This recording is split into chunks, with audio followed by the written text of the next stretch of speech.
അസ്സലാമു അലൈക്കും വറഹ്മത്തുള്ളാഹി. എല്ലാവർക്കും പെരുന്നാൾ ആശംസ നേരുകയാണ്.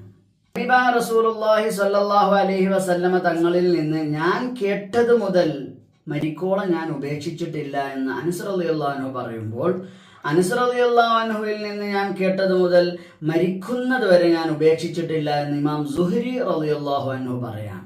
എന്താണ്?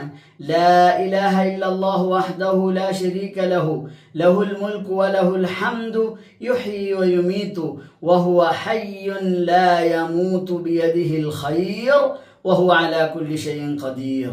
ഈ ദിക്ർ 400 തവണ ഒരാൾ ചൊല്ലിയാൽ അല്ലാഹു സുബ്ഹാനഹു വ തആല 400 ഹൂറികളെ അവനക്ക് വിവാഹം കഴിച്ചു കൊടുക്കുകയും 400 അടിമകളെ മോചിപ്പിച്ച പ്രതിഫലം നൽകുകയും പെരുന്നാളിന്റെ രാവിലെ ദിക്ർ ചൊല്ലിയതിന്റെ ഫലമായി മലക്കുകളെ സ്വർഗത്തിൽ മരം നട്ടുപിടിപ്പിക്കാനും ആ സ്ഥലം അവന് വേണ്ടി മാറ്റിവെക്കാനും അല്ലാഹു മലക്കുകളെ നിശ്ചയിക്കുമെന്ന ഹദീസിൽ കാണാം. അതുകൊണ്ട് പെരുന്നാളിന്റെ രാവിലെ ദിക്റുകൾ എല്ലാവരും ചൊല്ലാൻ വേണ്ടി പരിശ്രമിക്കുക. അതുപോലെ വേറൊരു ഹദീസിൽ കാണാം മറ്റൊരു ദിക്ർ, സുബ്ഹാനല്ലാഹി വബിഹംദിഹി 300 തവണ ഒരാൾ ചൊല്ലിയാൽ അല്ലാഹു സുബ്ഹാനഹു വ തആല അതിന്റെ ഫലമായി ആ ദിക്ർ ചൊല്ലി അവൻ മരണപ്പെട്ടു പോയ മാതാപിതാക്കളിലേക്ക് മുഅ്മിനീങ്ങളിലേക്ക് ഹദിയ ചെയ്തു കൊടുത്താൽ ആ ഹദിയ ചെയ്യപ്പെടുന്ന മുഅ്മിനീങ്ങളുടെ ഖബറിലേക്ക് 1000 പ്രകാശം അല്ലാഹു കടത്തിവിടും.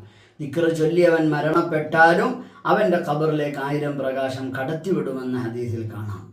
അനുഗ്രഹത്തിന്റെ ദിവസങ്ങൾ, അനുഗ്രഹത്തെ അള്ളാഹു പൊരുത്തപ്പെട്ട രീതിയിൽ ഉപയോഗപ്പെടുത്തി അള്ളാഹുവിന് നന്ദിയുള്ള അടിമയായി ജീവിക്കാൻ റബ്ബ് നമുക്കൊക്കെയും തൗഫീഖ് നൽകി അനുഗ്രഹിക്കട്ടെ.